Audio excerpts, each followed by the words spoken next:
Hello friend, कैसे हैं आप सभी लोग। आप सभी की तैयारी कैसी चल रही है। आप लोगों के पास अब सीटेट के लिए बहुत कम टाइम बच गया है, इसलिए अपनी सिर्फ रिवीजन मार दीजिएगा उन सब चीज़ों का जो चीज़ आप लोगों ने शॉर्ट नोट्स में तैयार की गई होगी, या जो चीज़ें आप लोगों की कम तैयार होती है या जिस पे आप डाउट होता है, वो चीज़ें आप लोग अभी टाइम कम है इसी चीज़ में कीजिएगा।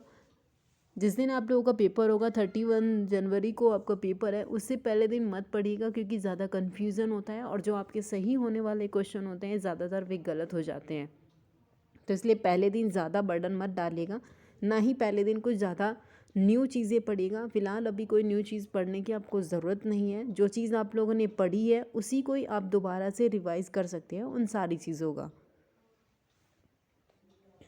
बाकी जो यहाँ पे भी कुछ सीडीपी के प्रीवियस पेपर के क्वेश्चन हैं, पहले भी बहुत सारे क्वेश्चन कराए गए हैं, वहाँ से भी उन चीज़ों को पढ़िएगा जितना हो सकेगा। फ़िलहाल अभी आपको सिर्फ क्वेश्चन सीरीज़ ही सॉल्व करनी चाहिए। जितने क्वेश्चन सॉल्व करेंगे उतने ही आपकी जितनी ज़्यादा गलतियाँ होंगी वो सारी की सारी कम होती चली जाएंगी। वहाँ पे आपको बहुत कम गलतियाँ होगी। टाइमिंग का ध्यान ज़रूर रखिएगा। अभी से क्वेश्चन सीरीज़ कीजिएगा, अपने टाइम को ध्यान में रख कर कीजिएगा कि हमें इतने टाइम तक ये चीज़ें कवर करनी है। साथ में आप लोगों को एक चीज़ और बता देते हैं, जिन लोगों का मैथ कमज़ोर है या फिर कोई ऐसा सब्जेक्ट जैसे सीडीपी कमज़ोर होता है बहुत लोगों का, तो उस चीज़ को पहले मत कीजिएगा। जिन लोगों की इंग्लिश, हिंदी या फिर एसएसटी अच्छी तरीके से तैयार है, वो सबसे पहले अपना वही चीज़ स्टार्ट कीजिएगा जिससे आपका टाइम बचेगा। टाइम बचेगा तो आपका जो हार्ड वर्क है, जैसे मैथ है या सीडीपी है या फिर कोई और सब्जेक्ट है जो आपका तैयार नहीं है, उस चीज़ को आप लास्ट में कीजिएगा तो ज़्यादा अच्छा होगा। उसके लिए आप ज़्यादा टाइम भी दे पाएंगे और आराम से कर पाएंगे।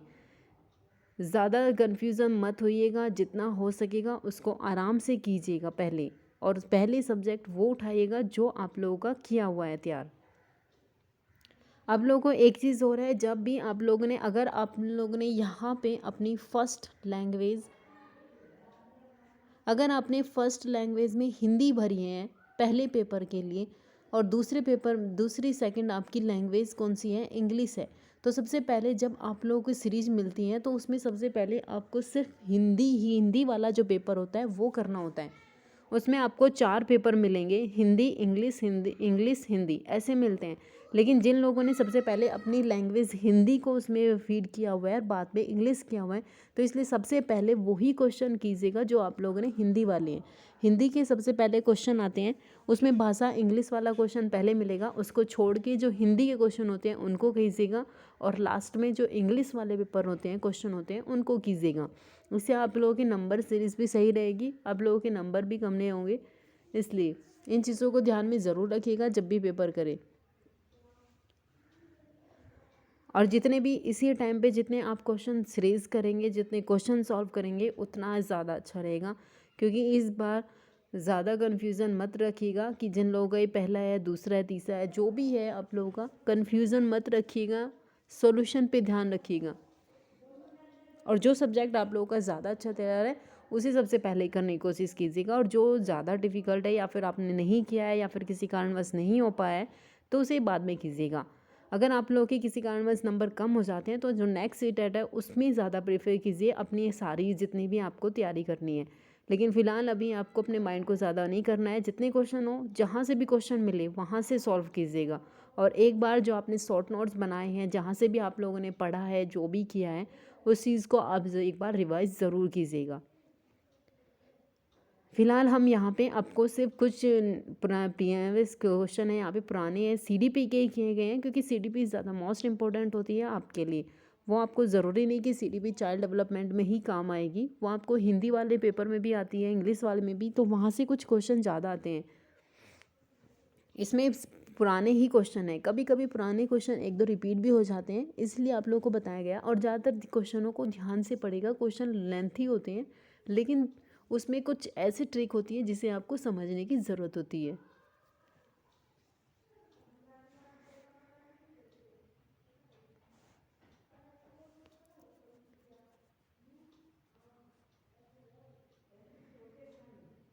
ठीक है, तो हमारा सबसे पहला क्वेश्चन है, आप लोगों ने क्वेश्चन जरूर पढ़ा होगा, पुराने ही सारे क्वेश्चन है। अगर चैनल सब्सक्राइब नहीं किया है तो चैनल सब्सक्राइब, शेयर, लाइक सब कीजिएगा। अगर आपको पसंद आएगा तो लाइक ज़रूर कीजिएगा।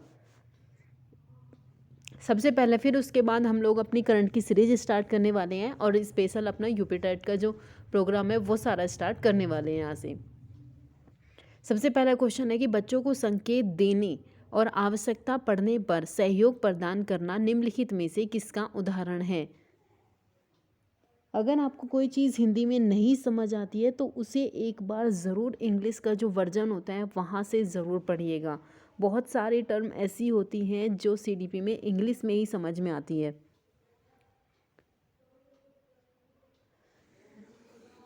ठीक है, अब इसका आंसर बताइए कि इसमें क्या आंसर है यहाँ से।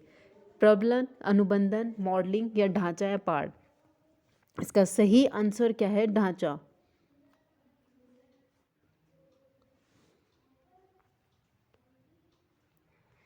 अब नेक्स्ट क्वेश्चन क्या है? नेक्स्ट क्वेश्चन आपसे कह रहा है कि निम्नलिखित व्यवहारों में से कौन सा जीन पियाजे, क्योंकि मैंने आपको जब जीन पियाजे पढ़ाया था, कोहलबर्ग पढ़ाया था, वाइगोत्स्की पढ़ाया था, उससे आपके 2 या 3 से ज़्यादा क्वेश्चन पूछे जाते हैं और उसके टर्म्स पूछी जाती हैं, उसके सिद्धांत पूछे जाते हैं, किस तरीके से क्वेश्चन पूछ सकते हैं वो वहाँ पे मैंने आपको बताए थे। वहाँ से संबंधित मैंने बहुत सारे MCQ भी आपको कराए हैं, तो वहाँ से एक बार उन चीज़ों को पढ़िएगा। जो भी आपके पास क्वेश्चन है या जो प्याजे हैं एक बार उसको ज़रूर रिवीजन मार दीजिएगा उन सारी चीज़ों का। इसमें मैंने आपको 4 की 4 अवस्था बताई थी, उससे संबंधित चीज़ें भी बताई थी। इसमें क्या कह रहा है कि जीन पियाजे के द्वारा प्रस्तावित मूर्त संक्रियात्मक अवस्था को विशेषित करता है। अब यहाँ आपको पता होना चाहिए कि किसका कौन सा इसमें से सही है। परिकल्पित, संरक्षण या आस्थगित अनुकरण करना।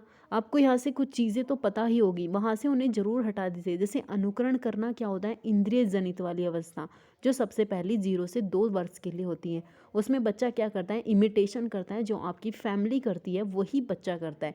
तो यहाँ से तो आप उन चीज़ों को पहले ही हटा दीजिएगा। प्रतीकात्मक खेल का अनुत्क्रमणीय, इस तरह की जो आपकी चीज़ें वहाँ पे बताई गई थी वहाँ उनको एक बार रिवाइज कीजिएगा। निगमनात्मक जो पद्धति होती है वो लास्ट वाली में होती है। अगर आपने 2 चीज़ें यहाँ से हटा दी, 2 चीज़ें आपके पास बची है, ये होती है औपचारिक वाली में। अब आपके पास 2 ऑप्शन बचे हैं, इनमें से आप देखिए कि जो कंजर्वेशन है, संरक्षण है, कक्षा समावेशन है, ये किस चीज़ में आती है? तो इसका सही आंसर क्या है? यही है संरक्षण, कक्षा, समावेशन। ये मूर्त संक्रियात्मक अवस्था को विशेषित करता है। जीन पियाजे की जो चारों अवस्थाएं हैं उनसे संबंधित कुछ टर्म भी मैंने बताई थी, वहाँ से उन्हें ज़रूर पढ़िएगा। सिद्धांत बताए थे, ये सारी चीज़ें पढ़ेगा। अगर आपको डिटेल में पढ़ना है तो चैनल सब्सक्राइब ज़रूर कीजिएगा, क्योंकि जो नेक्स्ट सीटेट हम कराएंगे उसमें आपको हर एक चीज़ के बारे में बताएंगे।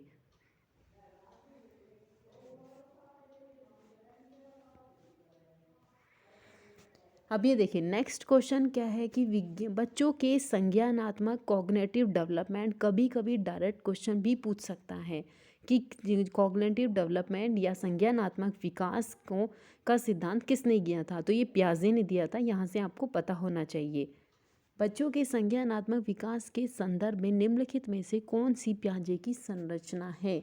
इसमें से आपको आराम से समझ में आना चाहिए कौन सी इसने पियाजे ने दी थी अपने। स्कीमा, अवलोकन, अधिगम या अनुबंधन या प्रबलन।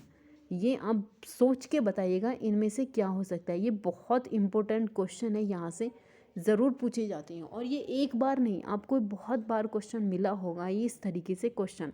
और ये यूसी टैट के अलावा अदर स्टेट के जो टैट होते हैं उनमें भी ये चीज़ें पूछी जाती है। तो इसका सही आंसर क्या है? स्कीमा। ये सबसे पहले टर्म यूज़ की गई थी इसने अपनी स्कीमा। जब स्कीमा का मतलब होता है जब भी कोई बच्चा अपने अंदर कोई भी चीज़ लेता है, नॉलेज लेता है। नॉलेज होती है ज्ञान लेना। जैसे सबसे पहले बच्चों को सिखाया जाता है कि ये क्या है, ये खिलौना है, ये ट्रक है, तो उसके माइंड में ये कुत्ता है या फिर ये भेड़ है या बकरी है, ये सारी चीज़ें सबसे पहले आती है ज्ञान। तो वो सबसे पहले इसने टर्म बताई थी अपनी स्कीमा।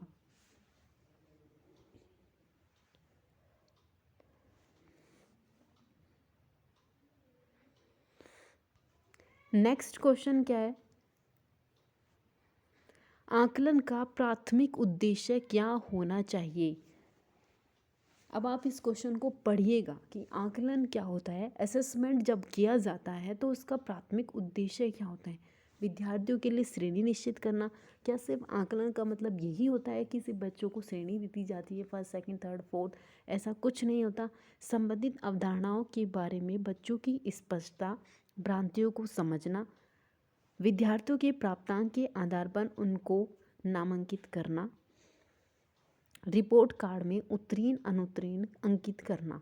जब मैंने आपको सीडीपी पढ़ाई थी वहाँ पे एक चीज़ आपको बताई गई थी कि बहुत सारे क्वेश्चन ऐसे होते हैं जो पॉजिटिव और नेगेटिव सेंस पे आप लोगों ने निकाल सकते हैं, उसका सही आंसर निकाल सकते हैं। अब यहाँ से जैसे कैसे निकाला जाता है, यहाँ से आप चीज़ों को पढ़िए। आकलन का मतलब क्या होता है? जब पूरी क्लास में को पढ़ाया जाता है एक टीचर के द्वारा और लास्ट में जब उनका एग्ज़ाम लिया जाता है, ये देखा जाता है कि किस बच्चे ने कितना प्रोग्रेस किया है, कितना नहीं किया है, या फिर कौन सा अच्छा प्रोग्रेसिबल बच्चा था और वो कितना हो रहा है, अब कम हो रहा है, ज़्यादा हो रहा है, या मेरे स्टूडेंट ज़्यादा बढ़ रहे हैं, नहीं बढ़ रहे हैं। तो यही होता है। और यही कह रहा है कि इसका उद्देश्य क्या होता है।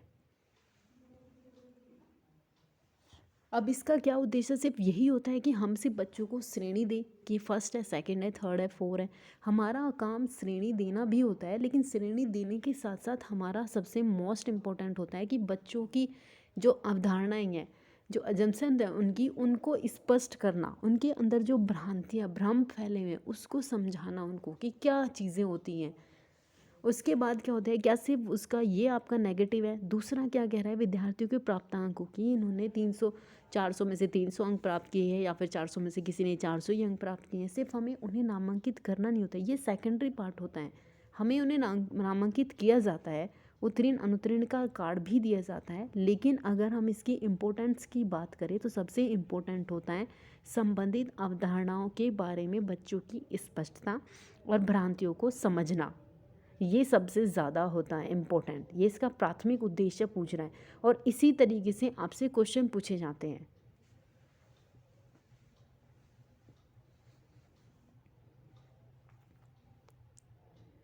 नेक्स्ट क्वेश्चन क्या है? नेक्स्ट क्वेश्चन कह रहा है कि निम्नलिखित में से कौन सा बुद्धि के बारे में सही है। अब आपको इसमें से सबसे मोस्ट इम्पोर्टेंट क्वेश्चन या ऑप्शन छांटना है। बुद्धि एक निश्चित योग्यता है जो जन्म के समय ही निर्धारित होती है।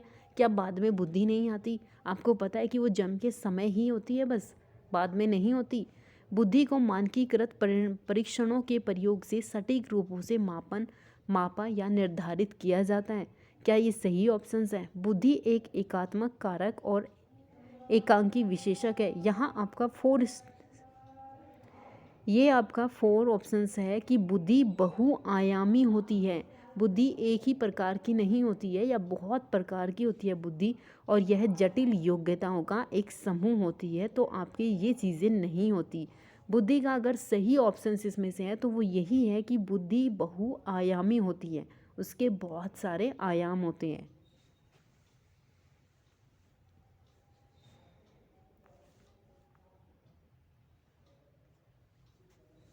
ये देखिए, ये सीडीपी का क्वेश्चन है, लेकिन आपसे ज़रूर ये इंग्लिश में भी पूछा जाता है और हिंदी में भी पूछा जाता है, तो इसलिए ये चीज़ें आप ज़रूर पढ़िएगा। ये कह रहा है कि रूही हमेशा समस्या के एकाधिक समाधानों के बारे में सोचती है। इनमें से काफ़ी समाधान मौलिक होते हैं। रूही किन गुणों का प्रदर्शन कर रही है? यहाँ ये कह रहा है कि यदि रूही के पास आपने एक समस्या दी, लेकिन उसने तो उसके काफ़ी सारे समाधान बताए, एक से अधिक समाधान बताए। अब एक समाधान बताती तो तब क्या होता है, सिर्फ बुद्धि का यूज़ कर रही है। लेकिन यहाँ कह रहा है कि उसने एक से अधिक समाधानों का यूज़ किया, तो इनमें से कह रहा है कि रूही इनमें से काफ़ी समाधान मौलिक भी हैं। तो वो किस गुण का प्रदर्शन, ये कौन से गुणों का प्रदर्शन कर रही है रूही? ऑप्शंस देखिए, सृजनात्मक, अभिसारी, अनन्य या आत्म केंद्रित।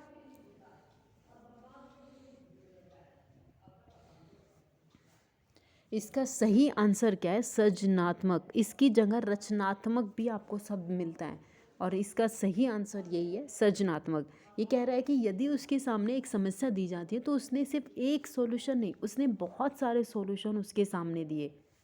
अब एक से ज़्यादा सॉल्यूशन जब दिए जाते हैं तो वहाँ पे सृजनात्मक विचारक होती है। ये इसने अपने गुणों का प्रदर्शन किया।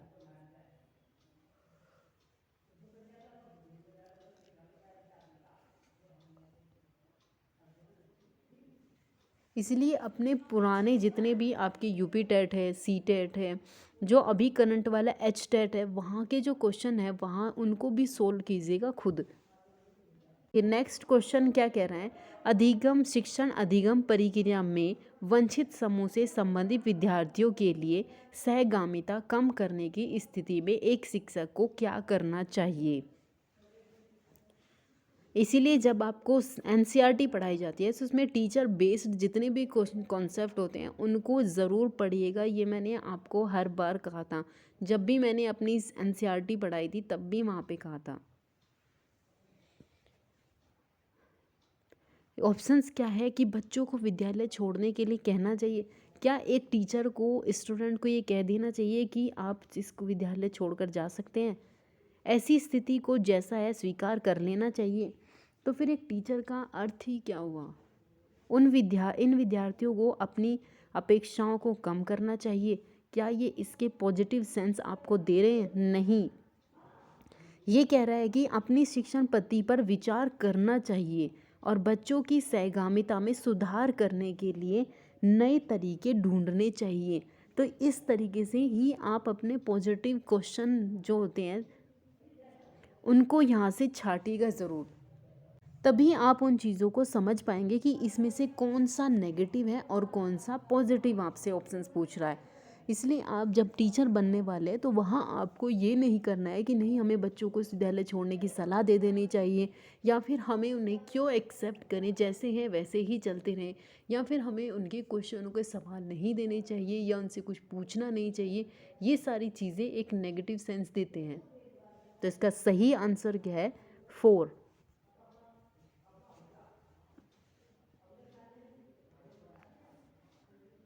नेक्स्ट क्वेश्चन क्या है? नेक्स्ट क्वेश्चन है कि एक समावेशी कक्षा में एक शिक्षक को विशिष्ट शैक्षिक योजनाओं को तैयार नहीं करना चाहिए, कभी कभी तैयार करना चाहिए, सक्रिय रूप से तैयार करना चाहिए, या तैयार करने के लिए हतोत्साहित होना चाहिए। यहाँ से तो आपने सही ऑप्शन जिसका चूज़ कर लिया होगा कि कौन सा इसका सही आंसर है। तो इसका सही आंसर क्या है? जब विशिष्ट शैक्षिक योग्यताएं होती है तो वहाँ पे सक्रिय रूप से तैयार होना चाहिए।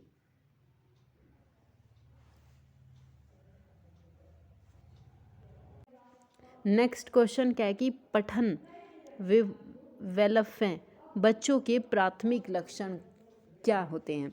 न्यून अवधान विकार, अपसारी चिंतन पढ़ने में धारा प्रवाह पढ़ने की असमता, या एक ही गति विषय कार्य को बार बार दोहराना। इसका मतलब ये होता है कि वो बच्चा जो धारा प्रवाह पढ़ने में असक्षम होता है या उससे पढ़ा नहीं जाता, या फिर कभी कभी आपसे पूछ लेता है कि कुछ चीज़ें उल्टी पढ़ दी जाती है, यानी कि डी को बी पढ़ दिया जाता है, डब्ल्यू को एम पढ़ दिया जाता है। तो इस तरीके से आपसे क्वेश्चन पूछे जाते हैं कि उसे पढ़ने में असमता होती है। नेक्स्ट क्वेश्चन क्या है? शिक्षा का अधिकार 2009 के उल्लेख में की गई समावेशी शिक्षा की अवधारणा निम्नलिखित में से किस पर आधारित है? व्यवहारिक सिद्धांत, असक्त बच्चों के प्रति एक सहानुभूति अभिवृत्ति, अधिकार आधारित मानववादी परिप्रेक्ष्य, या मुख्यतः व्यावसायिक शिक्षा उपलब्ध करा करके असक्त बच्चों को मुख्य धारा में शामिल करना। सबसे इम्पोर्टेंट होता है कि उनको बच्चों को मुख्य धारा में शामिल करना चाहिए। उनके प्रति हमें सहानुभूति नहीं दिखानी, या फिर उन्हें हमें हतोत्साहित नहीं करना। उन्हें उस चीज़ में आगे बढ़ने के लिए प्रेरित करना चाहिए या उन्हें प्रोत्साहित करना चाहिए, मुख्य धारा में शामिल करना चाहिए। इस तरीके के जो शब्द होते हैं वो ज़्यादा अच्छे होते हैं, पॉजिटिव सेंस देते हैं।